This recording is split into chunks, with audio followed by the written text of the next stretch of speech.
Abonnez-vous à Confessions interdites. Et maintenant, entrons dans l'histoire. Je m'appelle Amélie Dubois. J'ai 32 ans et je viens de réaliser que je n'ai jamais vraiment été une fille dans ma famille. Le jour où j'ai reçu l'appel de ma mère, à peine 3 semaines avant mon mariage, pour me dire que mes parents ne pourraient pas venir parce que cela tombait le jour de l'anniversaire de ma sœur, je me tenais dans une cabine d'essayage, un voile blanc entre les mains. 32 ans à être la fille aînée. 8 ans à envoyer 2300 € chaque mois et un appel téléphonique de 47 secondes pour briser toutes les illusions que j'avais entretenues. Je n'ai pas pleuré. Je n'ai pas supplié. J'ai juste posé le téléphone et j'ai fait quelque chose que j'aurais dû faire il y a des années. Avant de vous raconter la suite, prenez un moment pour liker et vous abonner, mais seulement si vous voulez sincèrement entendre la suite.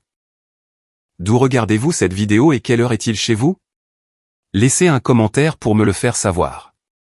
Pour comprendre pourquoi un coup de fil de 47 secondes a tout changé, je dois vous ramener aux années où l'on m'appelait la vache à lait de la famille. J'ai grandi dans la banlieue de Lyon, dans une maison de 3 chambres avec un jardin que ma mère adorait montrer aux voisins. Chloé a eu la chambre avec la fenêtre donnant sur le jardin. J'ai eu la petite chambre à côté du garage où j'entendais le chauffe-eau gémir chaque nuit. Aussi loin que je m'en souvienne, ma mère avait une façon particulière de nous présenter. « Voici Chloé, ma fille », disait-elle, la main posée fièrement sur l'épaule de ma sœur. Puis, presque après coup, « Et voici Amélie, la grande sœur de Chloé, pas sa fille, la sœur de Chloé. » Comme si toute mon existence était définie par ma relation avec l'enfant chéri. À 14 ans, je travaillais à temps partiel dans une boulangerie locale pour payer mes propres fournitures scolaires. Chloé n'a jamais eu à lever le petit doigt. Maman lui achetait de nouveaux vêtements à chaque saison, le dernier téléphone, tout ce qu'elle voulait. Je portais les vêtements usagés de mes cousines et j'apprenais à étirer 1 € jusqu'à ce qu'il hurle. Quand j'ai eu 18 ans et mon permis, j'ai économisé pendant 6 mois pour acheter une Renault Clio d'occasion. Modèle 2005, pare-choc cabossé, climatisation qui fonctionnait quand elle en avait envie. J'étais tellement fier de cette voiture. Elle représentait chaque quart de travail matinal. Chaque anniversaire passé à glacer des cupcakes pour des inconnus au lieu de faire la fête avec des amis. 2 ans plus tard, lorsque Chloé a obtenu son baccalauréat, maman et papa lui ont fait la surprise d'une Peugeot 308 toute neuve. Siège en cuir, la totale. Elle le mérite, a dit maman quand elle m'a surprise en train de regarder. Elle a tellement travaillé au lycée. Chloé avait tout juste la moyenne, un octobre 2020. J'ai obtenu mon diplôme avec une mention bien, un 16/20, tout en travaillant 20 heures par semaine. Je ne détestais pas Chloé. Je détestais juste le fait que l'amour dans ma famille semblait avoir un prix, et que c'était toujours moi qui payais.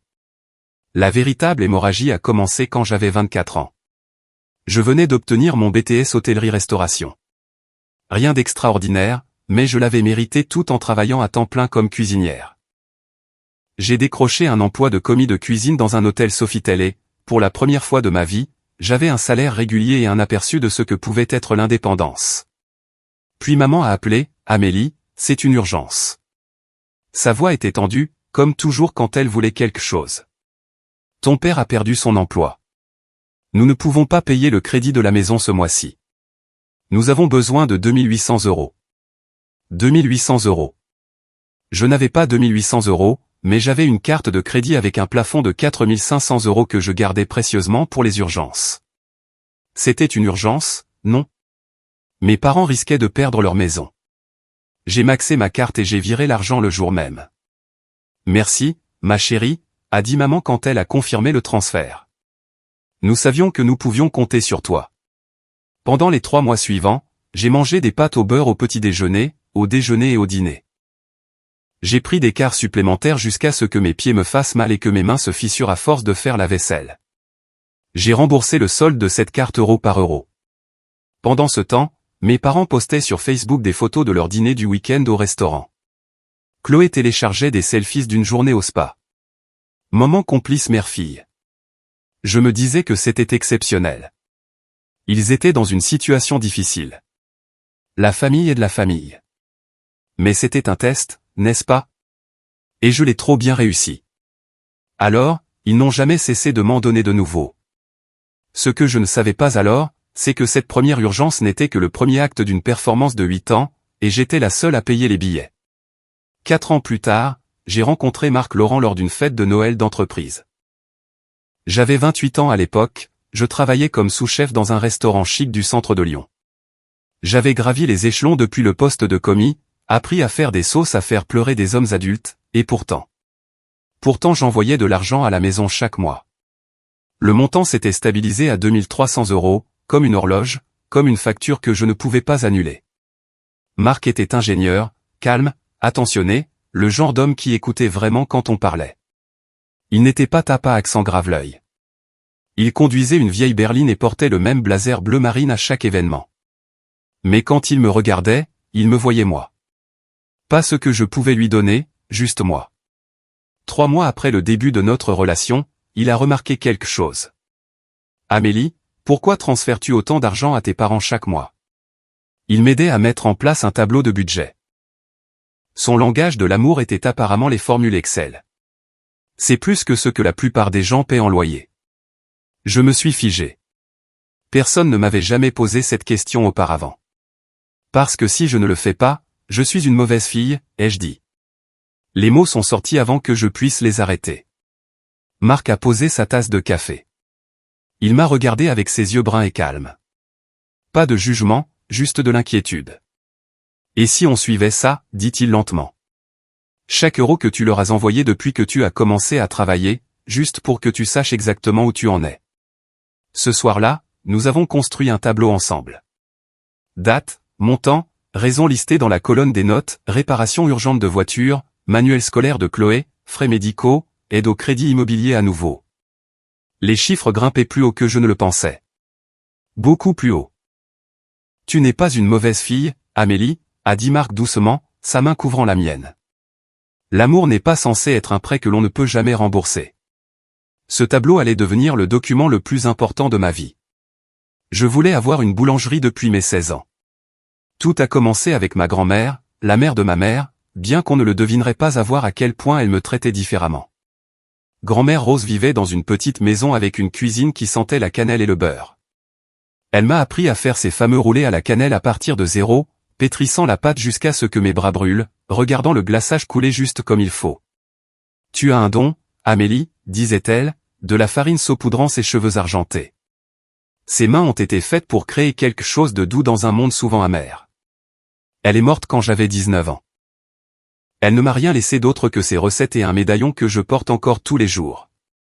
Mais le rêve est resté. À 29 ans, j'avais commencé à prendre des commandes de gâteaux personnalisés le week-end. Pièces montées, gâteaux d'anniversaire, créations élaborées qui prenaient des heures à décorer. Je mettais de côté chaque euro que je pouvais, rêvant d'une petite boutique avec mon nom sur la porte.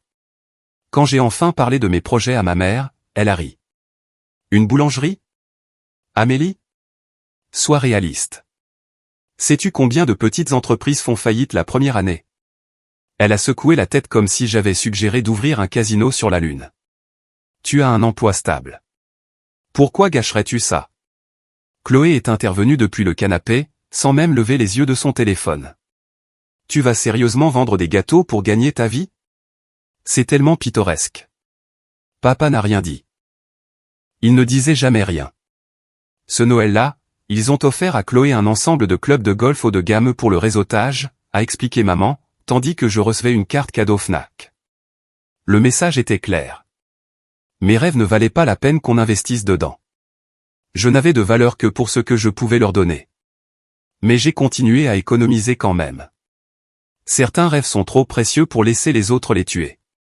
La première fois que j'ai rencontré Robert et Hélène Laurent, je ne savais pas que les familles pouvaient être comme ça. Marc m'a conduite chez eux un dimanche après-midi, une modeste maison bourgeoise à Écully avec des rosiers bordant l'allée. Rien d'extravagant, mais chaleureux et habité. Hélène a ouvert la porte avant même que nous frappions. Tu dois être Amélie. Elle m'a serré dans ses bras comme si nous nous connaissions depuis des années. Marc nous a tellement parlé de toi. Entre. Entre. Je viens de sortir le rôti du four. La table à manger était dressée avec de vraies serviettes en tissu. Des bougies vacillaient au centre. Robert s'est levé pour me serrer la main, sa poigne ferme mais douce. Alors, Amélie, dit-il en me passant la corbeille à pain. Marc me dit que tu es une chef talentueuse. Quelle est ta spécialité? Personne ne m'avait jamais demandé ça. Mes propres parents ne m'avaient jamais interrogé sur mon travail, mes passions, ce qui me faisait vibrer. La pâtisserie, ai-je réussi à dire. Je veux ouvrir une boulangerie un jour. Le visage d'Hélène s'est illuminé. Oh, c'est merveilleux, Robert. N'est-ce pas merveilleux? Ça l'est, a convenu Robert. Tu sais, je travaille dans l'immobilier commercial. Quand tu seras prête à regarder des locaux, fais-le-moi savoir. Je pourrais peut-être t'aider avec les négociations du bail. Je l'ai regardé fixement. Cet homme que je venais de rencontrer offrait de m'aider à réaliser un rêve dont mes propres parents s'étaient moqués. Sur le chemin du retour, j'ai pleuré. Qu'est-ce qui ne va pas? A demandé Marc, alarmé. Rien ne va pas, ai-je chuchoté. C'est juste que je ne savais pas qu'on pouvait ressentir ça. Ressentir quoi? Comme d'être désiré sans avoir à payer pour cela. Cette nuit-là, j'ai compris pour la première fois ce qui m'avait manqué et ce que je refusais de laisser manquer à mes futurs enfants. Puis Chloé s'est fiancée et tout a escaladé. Elle a rencontré Benoît dans un bar sur un toit à Lyon, un courtier en bourse avec les cheveux gominés et une montre de luxe qu'il mentionnait dans chaque conversation. En 6 mois, ils étaient fiancés. En 7, ma mère était au téléphone pour exiger ma contribution au budget du mariage. 14 000 €. Amélie, c'est ta part. J'ai failli laisser tomber le téléphone. Ma part, maman? J'essaie d'économiser pour mon propre avenir. Ton avenir? Elle a ri. Ce son aigu que je ne connaissais que trop bien. Chloé se marie maintenant. C'est son jour spécial. Tu pourras économiser de l'argent l'année prochaine. J'économise depuis des années. J'essaie d'ouvrir une boulangerie. Oui, je sais. Tu peux ouvrir une boulangerie n'importe quand. Ta sœur ne se marie qu'une fois. Je voulais dire non. Chaque fibre de mon être hurlait de dire non, mais maman a commencé à pleurer. Pas les larmes douces d'une émotion sincère. Les sanglots bruyants et haletants qu'elle déployait comme des armes. Comment peux-tu être si égoïste? Veux-tu que je meure de honte devant la famille de Benoît? Ils sont riches, Amélie. Nous devons faire bonne impression. À la fin, j'ai envoyé 9 000 €. Cela a anéanti tout mon fonds pour la boulangerie. Le mariage de Chloé a eu lieu dans un château du Beaujolais. Robe Pronovia, sculpture de glace, orchestre de jazz en direct. Je me tenais dans le cortège nuptial vêtu d'une robe de demoiselle d'honneur rose que maman avait choisie spécifiquement parce qu'elle n'attirera pas l'attention loin de la mariée. Personne ne m'a remercié pour ma contribution, pas une seule fois. À la réception, j'ai entendu ma mère dire aux parents de Benoît, « Nous sommes si fiers de nos 2 filles, mais Chloé a toujours été la plus spéciale. » J'ai souri et j'ai continué à verser du champagne. 2 ans plus tard, quand ce fut mon tour de marcher jusqu'à l'hôtel, j'allais apprendre exactement à quel point j'étais spécial pour eux. Marc m'a demandé en mariage un soir pluvieux d'avril dans le jardin où ma grand-mère faisait pousser des herbes. La maison avait été vendue il y a des années, mais les nouveaux propriétaires avaient gardé le jardin. Romarin, lavande, thym poussaient encore à l'état sauvage dans les parterres que grand-mère Rose avait entretenus. Marc avait réussi à obtenir leur permission pour m'y emmener, pour s'agenouiller dans la terre humide avec une boîte à bagues à la main. La bague n'était pas un diamant. C'était un saphir, la pierre du médaillon de ma grand-mère, que Marc avait secrètement apporté à un bijoutier des mois plus tôt. Il l'avait fait sertir dans quelque chose de nouveau, quelque chose qui portait mon histoire vers notre avenir. J'ai dit oui avant qu'il ait fini de demander. Cette nuit-là, flottant de bonheur, j'ai appelé ma mère pour partager la nouvelle. Fiancé? La voix de maman était plate. Avec l'ingénieur. Que fait sa famille? C'est un ingénieur, maman, et ses parents sont des gens merveilleux. Mais sont-ils établis? Quel genre de mariage peuvent-ils se permettre? J'ai senti ma joie se dégonfler comme un ballon percé. Je n'ai pas appelé pour discuter finances. J'ai appelé pour te dire que je vais me marier. Une longue pause ensuite. Eh bien, au moins il a un emploi stable. Je suppose que c'est déjà ça. Pas de félicitations. Pas de larmes de bonheur. Pas de « je suis si heureuse pour toi, ma chérie ». Plus tard cette nuit-là, Chloé a envoyé un SMS, « Tu te maries avant notre 2e anniversaire ?» Un peu de mauvais goût, pour être honnête. Marc m'a trouvé dans la cuisine en train de fixer mon téléphone. Ils ne l'ont pas bien pris, n'est-ce pas, demanda-t-il doucement. Ils ne l'ont pas pris du tout. Ils l'ont juste inventorié comme si j'annonçais une fusion d'entreprise au lieu du plus beau jour de ma vie. Il m'a attiré contre lui. Alors nous célébrerons avec des gens qui s'en soucient vraiment. Mes parents prévoient déjà un dîner. J'aurais dû savoir alors. Les signes étaient tous là, écrits en néon, mais l'espoir est une chose tenace. Et je croyais toujours que lorsque le jour de mon mariage arriverait, mes parents seraient présents. 6 mois avant le mariage, j'ai signé le bail d'une petite boutique dans le quartier de la Croix-Rousse, la boulangerie L'Aube Douce. Le nom m'est venu en rêve. Ma grand-mère debout dans la lumière du matin sortant des roulés à la cannelle du four, la cuisine brillant d'or. Robert Laurent avait trouvé l'espace lors d'une de ses recherches de propriété.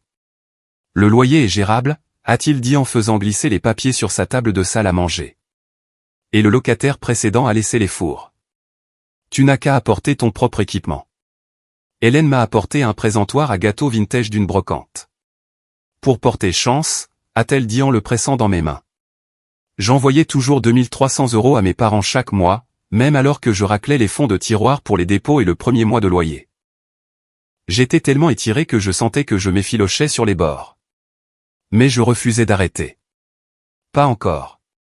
La famille était la famille, même quand la famille ne ressemblait pas à une famille. Quand j'ai montré à ma mère des photos de l'espace de la boulangerie, elle a plissé les yeux sur l'écran de son téléphone. C'est petit, a-t-elle dit. Es-tu sûr que tu auras assez de clients? Il faut bien commencer quelque part, maman. Je m'inquiète juste que tu gaspilles de l'argent. Chloé parle d'ouvrir un salon de manucure. Peut-être que tu pourrais l'aider à démarrer à la place. Je n'ai pas répondu. Il n'y avait rien à dire. Une semaine plus tard, j'étais chez Robert et Hélène pour organiser les documents fiscaux de mon entreprise lorsque Robert s'est arrêté sur une pile de relevés bancaires que j'avais apportés. 8 ans de virement, 2300 € mois après mois, plus les urgences plus importantes. Le total était stupéfiant. Robert n'a pas dit un mot. Il m'a juste regardé avec des yeux pleins de quelque chose que je ne pouvais nommer. De la tristesse peut-être, ou de la reconnaissance. Tu as fait plus que ton devoir, Amélie, a-t-il dit doucement. Je veux que tu le saches. Je n'ai réalisé que plus tard que Robert avait tout vu et que son témoignage compterait plus que je ne pouvais l'imaginer. 2 mois avant le mariage, j'ai envoyé les faire-part. Je les avais conçus moi-même. Papier cartonné crème simple avec de la lavande pressée du jardin d'Hélène. 15 juin. On pouvait lire « Veuillez vous joindre à nous pour le mariage d'Amélie-Marie Dubois et Marc-Jacques Laurent ». J'ai remis l'invitation en main propre à mes parents, espérant que me voir en personne pourrait déclencher quelque chose. Une lueur d'excitation, une reconnaissance que leur fille allait se marier. Maman a jeté un coup d'œil à la carte et a froncé les sourcils. 15 juin. Laisse-moi vérifier le calendrier. Elle a sorti son téléphone, fait défiler les dates et a soupiré. C'est proche de l'anniversaire de Chloé. Tu sais, elle a 28 ans le 17. Je sais quand est l'anniversaire de Chloé, maman, le mariage est le 15. Pourtant, elle a posé l'invitation sur le comptoir de la cuisine à côté d'une pile de courses. Nous pourrions avoir des projets. Chloé est entrée dans la cuisine, a attrapé un yaourt dans le frigo et a repéré la carte. Oh, ton truc de mariage. Benoît veut aller à Cabo ce week-end-là. J'essaierai de venir, mais sans promesse. Papa est resté assis dans le salon tout le temps à regarder un tournoi de golf. Il ne s'est même pas retourné. Sur le chemin du retour, j'ai appelé Marc. Ils ne se sont pas engagés, ai-je dit, la voix vide. Ils ont dit qu'ils pourraient avoir des projets pour ton mariage. Pour mon mariage. Un long silence. Puis Marc a dit doucement, Amélie, il est peut-être temps d'accepter que ta famille n'est pas capable d'être ce dont tu as besoin qu'elle soit. Ils viendront, ai-je insisté. Quand le jour arrivera vraiment, ils seront là. Je sais qu'ils le seront. Et s'ils ne le sont pas? Je n'ai pas répondu. Je ne pouvais pas l'imaginer. Mes propres parents choisissant de ne pas assister au jour le plus important de ma vie. Cela semblait trop cruel, trop impossible. 6 semaines plus tard, j'ai appris que la cruauté était exactement ce dont ils étaient capables. L'appel est arrivé un mardi après-midi fin mai. J'étais dans une boutique de mariage au centre de Lyon, entouré de miroirs qui me montraient sous tous les angles. La robe était en soie ivoire avec des perles délicates à l'encolure. Simple mais élégante. Le genre de robe dont je rêvais depuis que j'étais une petite fille regardant des films où les pères accompagnaient leurs filles jusqu'à l'hôtel. Mon téléphone a vibré. Maman. Salut, maman. Je suis justement à mon dernier essayage.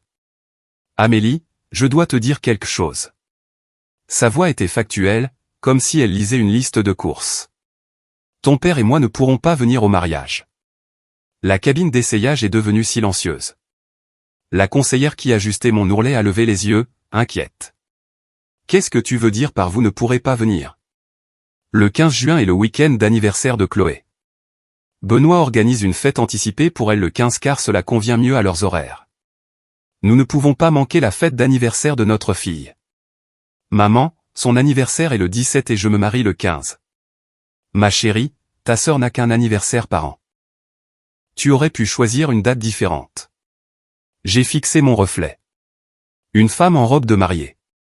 Téléphone pressé contre son oreille. Le monde s'effondrant au ralenti. Tu choisis la fête d'anniversaire de Chloé plutôt que mon mariage. Ne sois pas dramatique. Tu sais à quel point ces étapes sont importantes pour elle.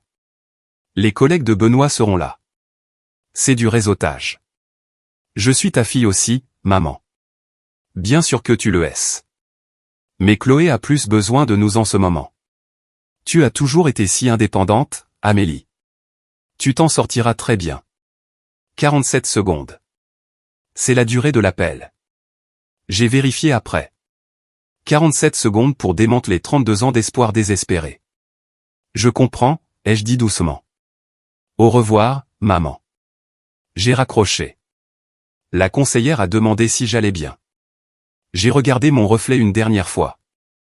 Une mariée sans famille pour assister à ses vœux. Et quelque chose en moi a changé définitivement. Je n'ai pas pleuré dans la boutique de mariage. J'ai terminé mon essayage, payé le solde et je suis sorti au soleil comme si de rien n'était. Marc m'attendait à la maison quand je suis arrivé. Comment s'est passé l'essayage, a-t-il demandé, puis il a vu mon visage. Amélie, qu'est-ce qui ne va pas? Je lui ai dit. Chaque mot que ma mère avait dit. Chaque syllabe soignée qui avait sculpté un autre morceau hors de mon cœur. Marc n'a pas ragé ni tempêté. Il a juste traversé la pièce et m'a tenu. Que veux-tu faire, a-t-il demandé. Je ne sais pas. Je me suis reculé, je l'ai regardé. En fait, ce n'est pas vrai. Je sais. Ce soir-là, après le dîner, je me suis assise à la table de la cuisine avec mon téléphone. L'application bancaire brillait dans l'obscurité. J'ai navigué vers les virements récurrents, 2300 € programmés pour le premier de chaque mois. Payé Gérard et Diane Dubois. 8 ans. 230 000 €. Je connaissais le chiffre exact parce que Marc et moi l'avions calculé il y a des mois. Plus qu'assez pour un apport sur une maison, plus qu'assez pour construire une vie. Et en retour, même pas leur présence à mon mariage. Mon doigt a plané sur le bouton annuler. Tu n'as pas à décider ce soir, a dit Marc doucement depuis l'encadrement de la porte. Si, je dois le faire. Je l'ai regardé. Si j'attends jusqu'au matin, je vais me dissuader de le faire. Je me dirai que peut-être ils changeront d'avis, que peut-être je réagis trop fort. Mais je ne réagis pas trop fort, n'est-ce pas? Non, a-t-il dit. Ce n'est pas le cas. J'ai appuyé sur annuler, puis confirmer. L'écran s'est rafraîchi. Le virement récurrent a disparu, remplacé par un espace vide. Je n'ai pas envoyé de SMS expliquant ma décision. Je n'ai pas appelé pour argumenter ou justifier. J'ai simplement arrêté de donner et j'ai attendu de voir si quelqu'un me remarquerait pour autre chose que mon argent. Ils allaient remarquer, mais pas de la façon dont je l'espérais. Le 15 juin, j'ai épousé l'amour de ma vie dans le jardin de la maison de Robert et Hélène Laurent. 87 invités se sont réunis sous un dé de guirlandes lumineuses et de roses blanches.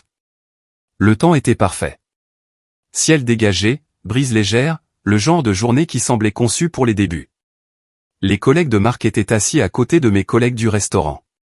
Des amis du lycée se mêlaient aux habitués de la boulangerie L'Aube Douce, qui était ouverte depuis 3 mois à ce moment-là. De mon côté de la famille, une personne. Tante Suzanne, la sœur cadette de ma mère, la brebis galeuse qui avait été mise à l'écart pour avoir refusé de prêter de l'argent à mes parents il y a des années. Elle a conduit 4 heures pour être là. Je n'aurais manqué ça pour rien au monde, a-t-elle dit en me serrant fort. Grand-mère Rose aurait été si fière de toi. Hélène m'a aidé à mettre ma robe. Elle n'a pas essayé de remplacer ma mère. Elle a simplement comblé le vide avec grâce et chaleur, ajustant mon voile, tamponnant les larmes qui menaçaient sans cesse de couler. Tu ne perds rien aujourd'hui, a-t-elle chuchoté. Tu gagnes tout ce que tu mérites. Robert m'a conduite jusqu'à l'hôtel. Il l'avait proposé la veille, calmement et sans pression. Seulement si tu le veux, avait-il dit. Aucune obligation. Mais quand j'ai pris son bras et senti la stabilité de sa présence, j'ai su que j'avais fait le bon choix. J'avais fait mon propre gâteau de mariage, citron lavande, la recette de grand-mère Rose. Ce n'était pas traditionnel, mais rien dans ce mariage n'était traditionnel. Il a été construit à partir de zéro par des gens qui voulaient vraiment être là. Ce soir-là, Marc et moi avons dansé sous les étoiles. Et j'ai ressenti quelque chose que je n'avais pas ressenti depuis des années. La paix. L'absence de mes parents faisait mal. Mais la présence de ma famille choisie remplissait des espaces que je ne savais pas vides. Si vous avez déjà été le seul à ne pas être sur la photo de famille, vous savez ce que je veux dire. Parfois, les gens qui sont présents sont plus une famille que le sang ne l'a jamais été. Si cela résonne en vous, laissez un commentaire disant « Je comprends ». Et si vous vous demandez ce qui s'est passé quand mes parents ont finalement réalisé que l'argent avait cessé d'arriver, abonnez-vous et restez dans le coin parce que cette tempête ne faisait que commencer. 2 semaines après ma lune de miel, ma mère a appelé. J'étais à la boulangerie en train de glacer un gâteau à 3 étages pour une fête d'anniversaire quand son nom s'est allumé sur mon écran. J'ai failli ne pas répondre, mais la curiosité ou peut-être le masochisme a pris le dessus. Amélie, il doit y avoir une erreur avec ta banque. Sa voix était sèche, agacée. Le virement n'est pas passé ce mois-ci. Il n'y a pas d'erreur, maman. Qu'est-ce que tu veux dire? Je veux dire que j'ai arrêté les virements. Je n'envoie plus d'argent. Silence. Je pouvais l'imaginer debout dans sa cuisine, téléphone pressé contre son oreille, son cerveau luttant pour traiter l'impossible. Tu as arrêté? Tu ne peux pas juste arrêter. Nous dépendons de cet argent. Ton père et moi avons des factures. Je sais que vous avez des factures. Je les paie depuis 8 ans. Exactement. Donc, tu comprends à quel point c'est important. Je comprends que tu as choisi la fête d'anniversaire de Chloé plutôt que mon mariage. Je comprends qu'après 230 000 €, je n'ai même pas pu vous faire venir pour un après-midi. Plus de silence, puis doucement, dangereusement, alors, c'est une vengeance. Tu nous punis. Non, maman. C'est moi qui prends enfin soin de ma propre famille. Marc et moi construisons une vie ensemble. Je dirige une entreprise. Je ne peux pas continuer à subventionner une famille qui me traite comme un distributeur automatique avec un cœur qui bat. Comment oses-tu? Je ne demande pas la permission. Je t'informe d'un changement. Amélie Marie Dubois, si tu fais ça, tu le regretteras. La famille, c'est pour toujours. Quand tu auras besoin de nous, nous ne serons pas là pour toi. J'ai presque ri. Quand avait-il jamais été là pour moi? Au revoir, maman. J'ai raccroché et je suis retourné à mon glaçage. Mes mains tremblaient, mais mon cœur était stable. Elle avait dit que je le regretterais. 6 mois plus tard, ce serait elle qui apprendrait ce qu'est le regret. La campagne de culpabilisation a commencé dans les 48 heures. D'abord est venu l'appel de papa. La première fois qu'il composait volontairement mon numéro depuis des années. Amélie. Chérie, ta mère pleure depuis 2 jours d'affilée. Elle ne peut pas manger, ne peut pas dormir. Tu lui brises le cœur. Elle a brisé le mien en premier, papa. Ce n'est pas la même chose. Nous sommes tes parents. Nous avons sacrifié tellement pour vous élever, les filles. As-tu sacrifié, papa, ou est-ce que c'est moi? Il n'avait pas de réponse à cela. Puis sont venus les SMS de Chloé, en rafale et furieux. Maman m'a dit ce que tu as fait. Comment peux-tu être si cruel? Ils t'ont littéralement élevé et c'est comme ça que tu les rembourses. Tu es incroyablement égoïste. Certains d'entre nous ne gagnent pas autant d'argent que toi. Je n'ai répondu à aucun d'eux. La seule voix de la raison est venue de tante Suzanne, qui a appelé un soir alors que je fermais la boulangerie. Ta mère m'a téléphoné pour demander de l'argent, a-t-elle dit sèchement. C'est la première fois qu'elle me parle en 5 ans. Je lui ai dit ce que je lui avais dit à l'époque. Ce n'est pas mon problème. A-t-elle dit quelque chose à mon sujet? Oh, plein de choses. Selon elle, tu es devenue sans cœur et ingrate. Elle a aussi mentionné que tu avais abandonné la famille à l'heure où elle en avait besoin. Suzanne marqua une pause. Amélie, sais-tu ce que ta mère a fait à ta grand-mère? Exactement la même chose. Elle l'a saigné à blanc jusqu'à ce qu'il ne reste plus rien. Puis elle l'a blâmé de ne pas avoir plus à donner. Le schéma, il avait été juste devant moi toute ma vie. Cette nuit-là, allongé près de Marc dans le lit, j'ai fixé le plafond et je me suis demandé si je faisais la bonne chose. Suis-je cruel? Ai-je chuchoté? Non, a-t-il dit. Tu es libre. Mais la liberté, j'apprenais, venait avec son propre poids. Les doutes venaient par vagues. Généralement à 3 heures du matin. Je me réveillais dans l'obscurité, le cœur battant, les mêmes questions tournant en boucle dans mon esprit. Suis-je une mauvaise fille? Suis-je aussi égoïste qu'ils le disent? Vais-je regretter cela pour toujours? Une nuit, je me suis glissé hors du lit et je me suis assise sur le sol de la cuisine, les genoux ramenés contre ma poitrine, le téléphone à la main. Mon doigt planait sur le contact de ma mère. Un appel, une excuse. Tout pourrait redevenir normal. Mais qu'est-ce qui était normal? La normalité, c'était de donner jusqu'à ce que je n'ai plus rien. La normalité, c'était d'être invisible sauf quand ils avaient besoin de quelque chose. La normalité, c'était une porte à sens unique qui ne s'ouvrait que lorsque l'argent passait à travers. Marc m'a trouvé là à l'aube. Reviens au lit, a-t-il dit doucement, s'asseyant à côté de moi sur le carrelage froid. Je continue de penser que je devrais juste arranger ça. Envoyer l'argent à nouveau. Les rendre heureux. Est-ce que cela te rendrait heureuse? La question a flotté dans l'air. Je n'avais pas besoin de répondre. Ce dimanche-là, nous avons dîné chez Robert et Hélène. J'ai à peine touché à ma nourriture, poussant le rôti de bœuf autour de mon assiette tandis que la conversation coulait autour de moi. Après le dîner, Hélène m'a pris la main. Tu portes quelque chose de lourd, ma chérie. Je peux le voir. Je vais bien, Hélène. Tu as le droit de ne pas aller bien. Elle a serré mes doigts. Et tu as le droit de te protéger des gens qui te font du mal, même s'ils partagent ton sang. S'aimer soi-même n'est pas égoïste. C'est de la survie. Robert s'est éclairci la gorge depuis l'encadrement de la porte. J'ai vu tes relevés bancaires, Amélie, il y a des mois quand nous faisions les impôts de la boulangerie. Il a croisé mon regard. 230 000 €. Tu leur as tout donné. Et ils ne sont même pas venus à ton mariage. Tu ne les as pas laissés tomber. Ils t'ont laissé tomber. Pour la première fois depuis des semaines, j'ai senti le nœud dans ma poitrine se desserrer. Je n'étais pas une mauvaise fille. J'étais une fille qui avait finalement arrêté de payer pour un amour qui n'a jamais été à vendre. 8 mois ont passé et la vie a commencé à s'épanouir. La boulangerie L'Aube Douce avait trouvé son rythme. Un blog culinaire local nous a découvert en mars et a écrit une critique élogieuse. Un joyau caché niché dans le quartier. Les commandes ont doublé, puis triplé.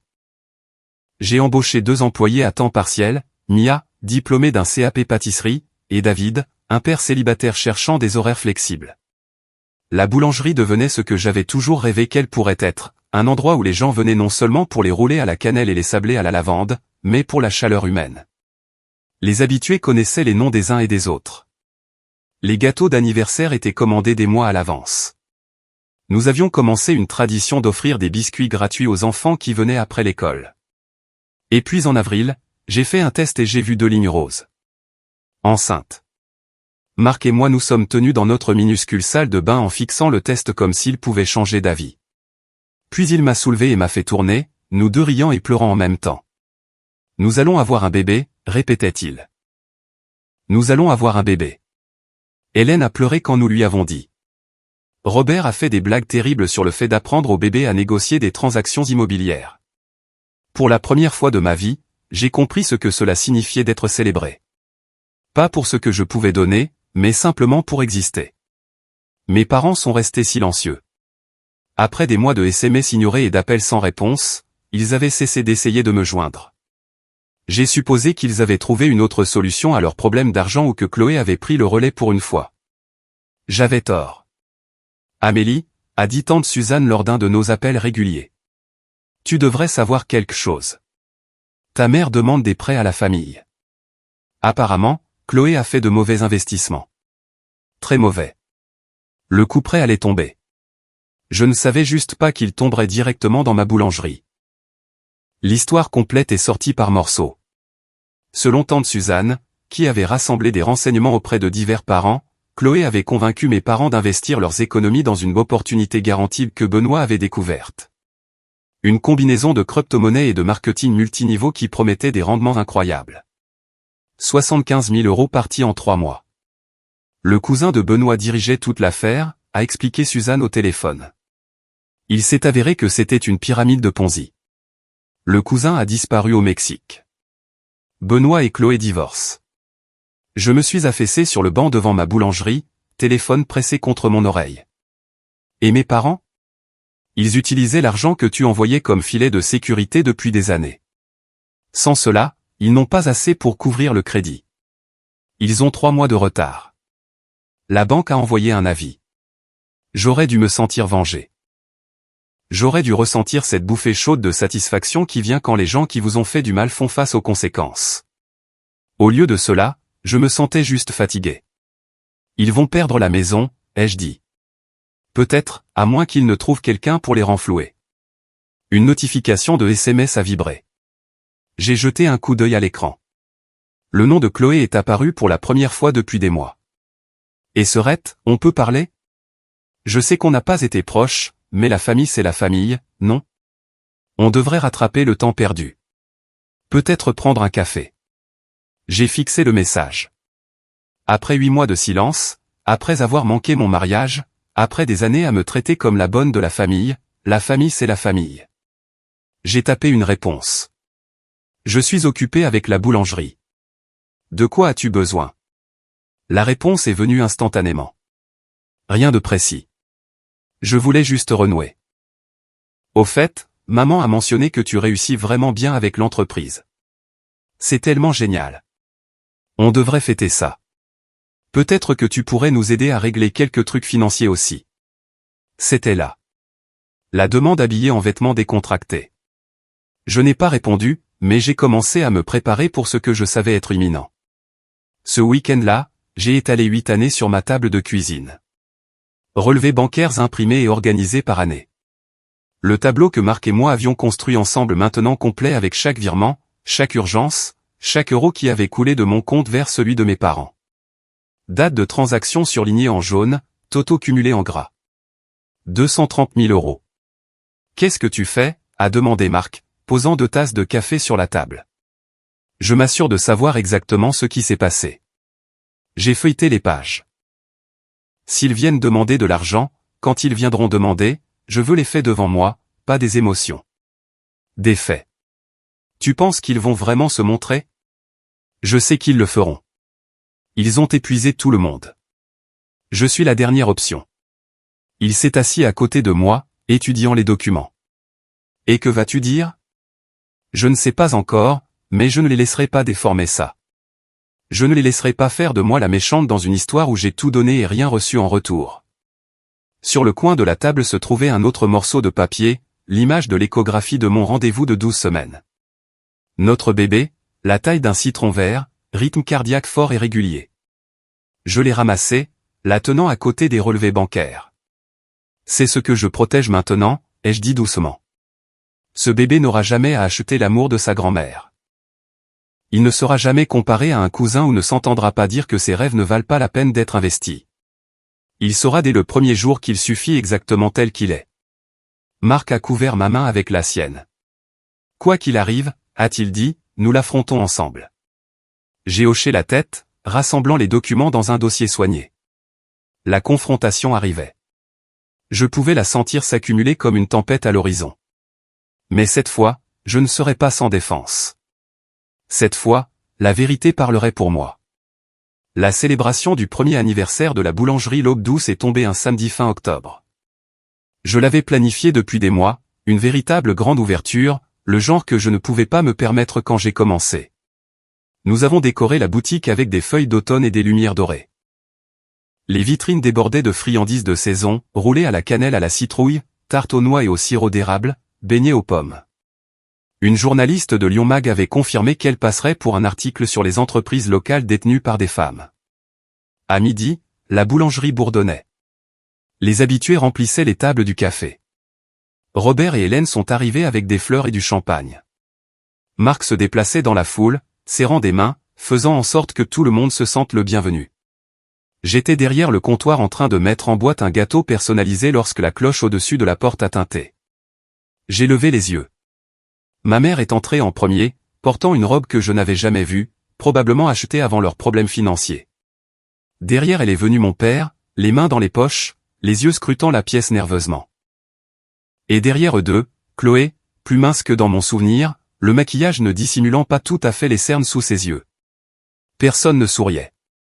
Le bavardage dans la boulangerie s'est calmé. Quelque chose dans l'air a changé. Cette conscience instinctive quand le conflit entre dans un espace. Maman m'a repéré derrière le comptoir. Elle a redressé ses épaules et a marché directement vers moi, se faufilant entre les clients comme s'il n'était même pas là. Amélie.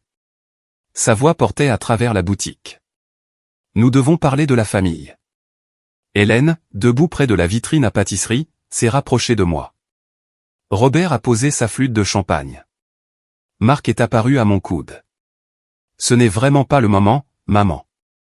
Quand est-ce le moment? Tu ne réponds pas à nos appels. Tu ne réponds pas aux messages. Elle a fait un geste englobant la boulangerie. Mais tu as du temps pour tout ça. Tous les yeux dans la pièce étaient maintenant sur nous. J'ai pris une inspiration. D'accord, maman. Parlons de la famille. Ma mère n'avait jamais appris l'art de lire une pièce. Tu nous as abandonnés. Sa voix a résonné dans la boulangerie, assez tranchante pour couper du verre. Tes propres parents, ta propre famille, et tu nous as juste coupés sans avertissement, sans aucune considération pour ce que nous avons fait pour toi. J'ai senti la main de Marc sur mon dos, stable, ancrante. Derrière maman, j'ai vu une cliente régulière, Madame Petit, poser sa tasse de café avec un froncement de sourcils inquiet. Maman, ce n'est vraiment pas. As-tu une idée de ce que nous traversons, a-t-elle continué, sans se laisser décourager. Ton père n'a pas dormi depuis des semaines. Nous pourrions perdre notre maison. Et tu es là à organiser des fêtes et à agir comme si nous n'existions pas. Chloé s'est avancée, jouant son rôle de soutien. Elle a raison, Amélie. Tu as cette entreprise prospère et tu ne peux même pas aider ta propre mère. Quel genre de fille fait ça? J'ai remarqué que la journaliste de Lyon Mag avait sorti son téléphone. Enregistrement ou prise de notes, je ne pouvais pas dire. Quel genre de fille, ai-je répété doucement. C'est une bonne question, Chloé. Laisse-moi te montrer quel genre. Papa a finalement parlé, sa voix douce et suppliante. Amélie, chérie, ne faisons pas de scène. Rentre juste à la maison. Parle-nous en privé. Nous pouvons arranger ça en famille. En famille? Quelque chose en moi a craqué. Pas violemment, mais proprement, comme un nœud qui se libère enfin. C'est ce que nous sommes. J'ai tendu la main sous le comptoir où j'avais rangé le dossier ce matin. Une partie de moi avait su. Une partie de moi avait attendu. Vous êtes venu ici pour demander de l'argent, ai-je dit, posant le dossier sur le comptoir. Vous êtes venu devant tous ces gens en espérant me faire honte pour que je fasse un chèque. Alors, faisons ça correctement, maman. Parlons de ce à quoi cette famille a vraiment ressemblé au cours des 8 dernières années. J'ai ouvert le dossier. Ce sont des relevés bancaires, ai-je dit, étalant les pages sur le comptoir. 8 ans de virement de mon compte vers le vôtre. Voudrais-tu connaître le total, maman? 230 000 €. Le chiffre a flotté dans l'air comme de la fumée. Le visage de ma mère est devenu pâle. La bouche de Chloé s'est ouverte. Mon père a fixé les documents comme s'ils pouvaient s'enflammer. Chaque mois, ai-je continué, gardant ma voix égale, je vous ai envoyé 2300 €, parfois plus quand il y avait une urgence. Le mariage de Chloé, 9 000 € de mes économies. L'opération de papa, 7 000 €, dont j'ai appris plus tard qu'ils étaient en fait pour un voyage de golf. La fuite d'eau l'année dernière, le week-end au spa de Chloé. J'ai pointé une page spécifique. Ceci est le 15 juin, le jour de mon mariage. Tu remarques quelque chose de spécial? Pas de virement de ta part, pas de cadeau, pas de carte. Vous ne vous êtes même pas montré parce que vous étiez à la fête d'anniversaire de Chloé, une fête qui n'était même pas le jour de son véritable anniversaire. Madame Petit a halté. Le téléphone de la journaliste enregistrait définitivement maintenant. 230 000 € et je n'ai pas pu acheter votre présence pour un après-midi. J'ai refermé le dossier. Alors non, maman. Je n'abandonne pas la famille. La famille m'a abandonné il y a longtemps. Je viens juste de le remarquer. Chloé a bafouillé. C'est. Tu fais une histoire d'argent alors qu'il s'agit d'amour. Vraiment? Alors dis-moi, Chloé, quand est-ce la dernière fois que tu m'as appelé juste pour parler? Pas pour demander quelque chose? Juste pour voir comment j'allais? Silence. J'attends. Plus de silence. J'ai placé ma main sur mon ventre, encore plat, mais contenant tout ce qui comptait. Je suis enceinte, ai-je dit. Et mon enfant n'aura jamais à se demander si sa grand-mère l'aime parce qu'il en aura une qui le fait. Elle est juste là. J'ai regardé Hélène. Elle pleurait. Amélie, tu ne peux pas faire ça. La voix de ma mère s'est brisée, pas de tristesse, j'ai réalisé, mais de l'humiliation d'être exposée. Elle a jeté un coup d'œil au client qui regardait, à la journaliste, à la preuve indéniable étalée sur le comptoir. Les gens regardent. Tu nous embarrasses. Non, maman. Tu t'es embarrassé toi-même le jour où tu as choisi une fête d'anniversaire plutôt que le mariage de ta fille. Je ne fais que le dévoiler pour toi. J'ai rassemblé les relevés bancaires et je les ai remis dans le dossier. Mes mains ne tremblaient pas. Ma voix ne tremblait pas. Pour la première fois de ma vie, je me sentais complètement, totalement solide. Voici ce qui va se passer, ai-je dit. Vous allez quitter ma boulangerie. Vous allez arrêter d'appeler, arrêter d'envoyer des SMS, arrêter de vous présenter à mon entreprise pour exiger de l'argent, et je vais continuer à vivre ma vie avec mon mari, mes beaux-parents et mon bébé. Ton bébé? Les yeux de maman sont tombés sur mon ventre. Tu vas avoir un bébé et tu n'allais même pas nous le dire. Pourquoi l'aurais-je fait? Pour que tu puisses demander à quel point cela affecterait mes revenus? Le visage de Chloé s'est tordu. C'est insensé. Tu nous coupes complètement les vivres pour une vieille rancune. Ce n'est pas une rancune, Chloé. C'est une limite. Papa s'est avancé finalement. Amélie, s'il te plaît. Je sais que nous avons fait des erreurs. Des erreurs? Je l'ai regardé, vraiment regardé. Des erreurs, c'est oublier un anniversaire. Des erreurs, c'est manquer un appel téléphonique. Choisir de ne pas assister au mariage de sa fille est un choix, papa. Et ce que je fais maintenant l'est aussi. Hélène s'est déplacée pour se tenir à côté de moi. Robert s'est positionné de mon autre côté. La main de Marc a trouvé la mienne. Ma famille, ma vraie famille. Cette boulangerie s'appelle l'Aube Douce, ai-je dit doucement. Savez-vous pourquoi? Parce que ma grand-mère, celle que vous avez ignorée jusqu'à ce qu'elle n'ait plus rien, elle m'a dit que je pouvais créer quelque chose de doux dans un monde souvent amer. C'est ce que je fais sans vous. J'ai fait un signe de tête vers la porte. S'il vous plaît, partez. La pièce retenait son souffle. Si ce moment résonne en vous, si vous avez déjà eu à choisir votre paix plutôt que les attentes de quelqu'un d'autre, commentez et respect. Et si vous voulez savoir ce qui s'est passé après qu'ils ont franchi cette porte, restez avec moi. Nous sommes presque à la fin. Pendant un moment, personne n'a bougé. Le visage de ma mère a traversé les émotions comme une machine à sous. Choc, puis colère, puis quelque chose qui aurait pu être de la honte si elle était capable de le ressentir. Chloé avait des larmes qui coulaient sur ses joues, bien que je ne puisse dire si c'était de la vraie douleur ou de l'orgueil blessé. Et puis une voix a coupé le silence. Excusez-moi. Madame Petit, 63 ans, enseignante à la retraite, cliente régulière depuis le premier jour, s'est levée de sa table. Je viens dans cette boulangerie tous les samedis depuis 1 an, a-t-elle dit, s'adressant directement à ma mère. Amélie se souvient du nom de mon mari, demande des nouvelles de ses traitements, garde son muffin préféré même quand il est en rupture de stock. Le mois dernier, quand je n'ai pas pu me permettre un gâteau d'anniversaire pour mon petit-fils, elle en a fait un quand même et ne m'a pas laissé payer.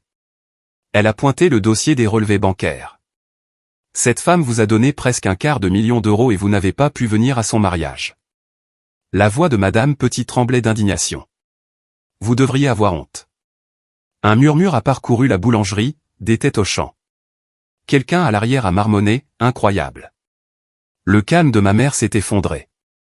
Elle a saisi le bras de mon père, le traînant vers la porte. Allons-y, Gérard. Nous n'avons pas besoin d'être humiliés par des étrangers. Vous vous êtes humilié vous-même, a lancé Madame Petit après eux. Tout ce qu'elle a fait, c'est montrer les reçus. Chloé a hésité, me regardant avec quelque chose approchant de la confusion, comme si elle ne comprenait vraiment pas comment nous en étions arrivés là, comme si elle n'avait jamais considéré que les actions avaient des conséquences. Chloé, ai-je dit doucement. Au revoir. Elle s'est tournée et a suivi nos parents dehors. La cloche a tinté. La porte s'est refermée. Et juste comme ça, 32 ans à essayer de gagner l'amour de ma famille ont pris fin. Hélène a passé ses bras autour de moi. Marc a embrassé ma tempe.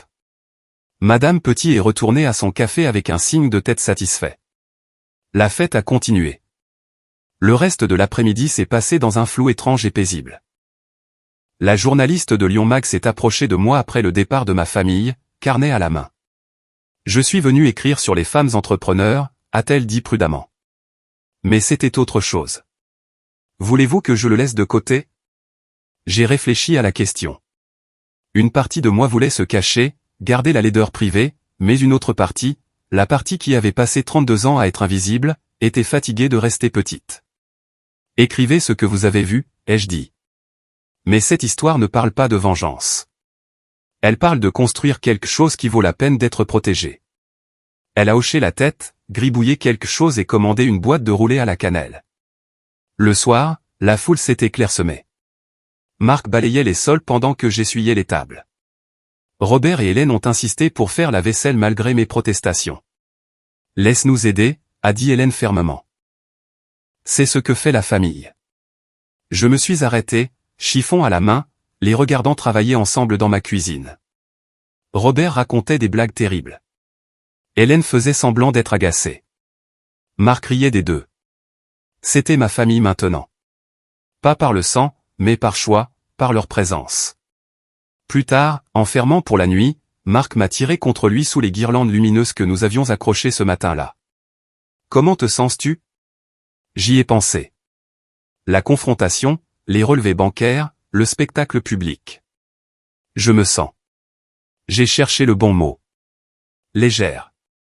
Comme si j'avais porté quelque chose de lourd pendant si longtemps que j'avais oublié ce que ça faisait de se tenir droit. Tu n'as pas gagné. Tu sais, il n'y a pas de trophée pour ça. Je sais.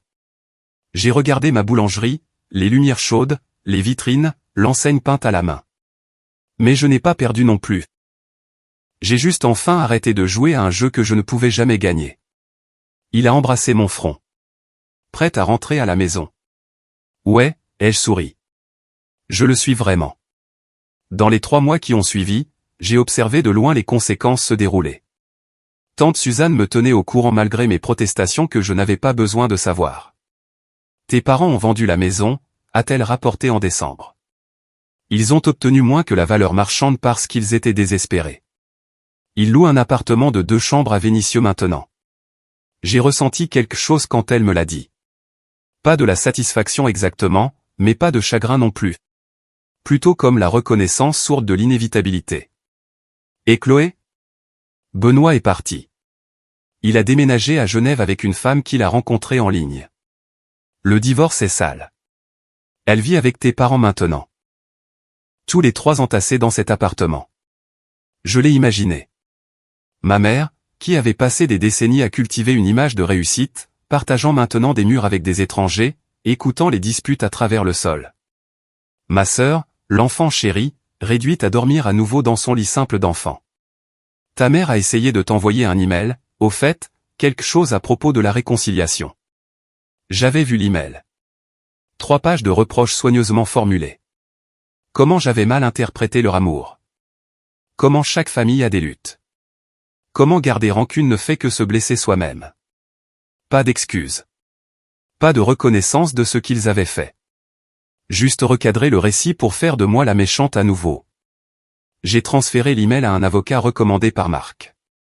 Pas pour poursuivre, juste pour documenter au cas où il tenterait quelque chose de plus agressif. Que dois-je lui dire, a demandé tante Suzanne. Si elle demande de tes nouvelles. J'ai réfléchi. Dis-lui que je suis heureuse.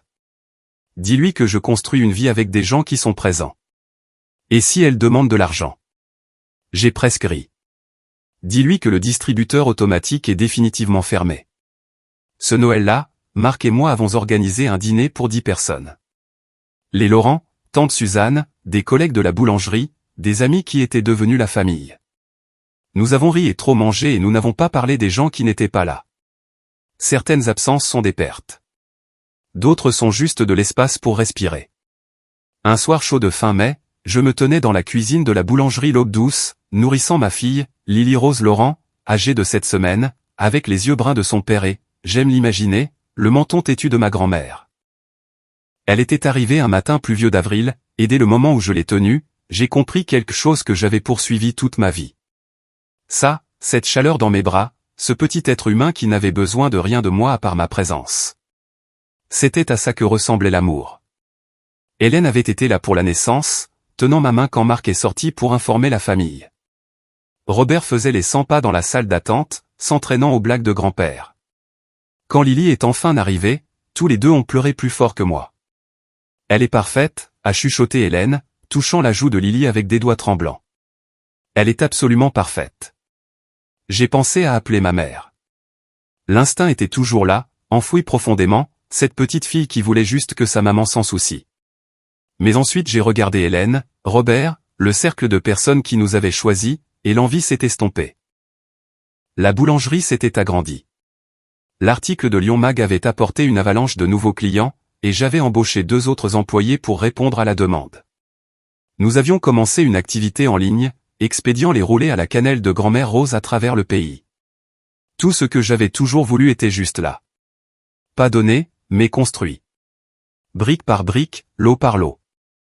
Une nuit, en berçant Lily pour l'endormir dans notre salon, je lui ai fait une promesse silencieuse. Tu ne te demanderas jamais si ta mère t'aime.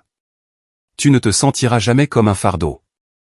Ta valeur ne sera jamais mesurée en euros transférés ou en faveur due. Tu seras célébré pour le fait d'exister. Rien de plus, rien de moins. Elle a bâillé, ses petits poings se déroulant, et s'est endormie contre ma poitrine. Dehors, le soleil se couchait doré sur Lyon. Une nouvelle aube, en effet. Marc m'a demandé une fois, dans cette heure calme après que Lily se soit endormie, si j'avais des regrets. Nous étions assis sur le balcon à regarder les lumières de la ville. La question m'a prise au dépourvu, non pas parce qu'elle était inattendue, mais parce que je devais vraiment y réfléchir. Je regrette le temps, ai-je dit finalement. 8 ans à espérer qu'il change. 8 ans à envoyer de l'argent comme des offrandes à des dieux qui n'écoutaient jamais. Mais pas la fin. Non, pas la fin. J'avais commencé une thérapie 3 mois après la confrontation à la boulangerie. Quelque chose que Marc avait doucement encouragé et sur lequel Hélène avait insisté moins doucement. Cela a aidé d'avoir un professionnel pour démêler les nœuds dans lesquels je m'étais attaché. Comprendre que le comportement de mes parents ne me concernait pas, que leur incapacité à m'aimer correctement était leur échec, pas le mien. Un après-midi, j'ai écrit une lettre, pas pour l'envoyer, juste pour moi-même. Chère Amélie, à 24 ans, je sais que tu es sur le point de virer 2800 € à des gens qui ne te remercieront pas. Je sais que tu crois que cela te vaudra une place à la table. Ce ne sera pas le cas. Voici ce que j'aimerais pouvoir te dire. Tu n'es pas obligé d'acheter un amour qui devrait être donné librement. Tu n'es pas égoïste d'avoir des besoins. Et la famille que tu cherches n'est pas celle dans laquelle tu es né. C'est celle que tu construiras. Commence la boulangerie plus tôt. Fais confiance à Marc plus tôt, pleure moins, économise plus. Mais surtout, pardonne-toi d'avoir mis si longtemps à comprendre ce que tu méritais. Le voyage comptait, même les parties douloureuses. Amour, Amélie a 33 ans. J'ai gardé la lettre dans le tiroir de mon bureau à côté de la première photo d'échographie de Lily et de l'acte de propriété de la boulangerie L'Aube Douce. La preuve que les fins peuvent aussi être des débuts. Que certaines pertes sont en fait des libérations. Que la maison n'est pas toujours l'endroit d'où l'on vient. Parfois, c'est l'endroit où l'on décide de rester. La lettre est arrivée un mardi, 1 an après la confrontation à la boulangerie. Pas d'adresse de retour, mais j'ai reconnu l'écriture immédiatement. La cursive tassée de mon père, la même écriture qui avait signé mes bulletins scolaires d'enfance sans commentaire. J'ai failli la jeter sans l'ouvrir, mais quelque chose m'a fait hésiter. Amélie, je sais que je ne mérite pas de t'écrire. Ta mère ne sait pas pour cette lettre, et je préférerais que cela reste ainsi. Je pense au jour de ton mariage, celui que j'ai manqué. J'y pense depuis 1 an maintenant, en fait. Rejoins le moment où ta mère nous a dit que nous allions à la fête de Chloé à la place. J'aurais dû dire quelque chose. J'aurais dû monter dans la voiture et conduire jusqu'à toi de toute façon. Je ne l'ai pas fait. J'ai passé toute ma vie à ne rien dire, à ne rien faire, à laisser ta mère prendre des décisions parce que c'était plus facile que de se battre.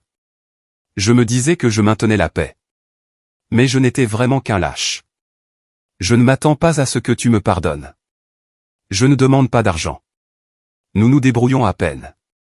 Et c'est plus que ce que nous méritons. Je voulais juste que tu saches que je suis fier de toi. Je l'ai toujours été. Même si je ne l'ai jamais dit. Je suis fier de ta boulangerie. Je suis fier de ton mari.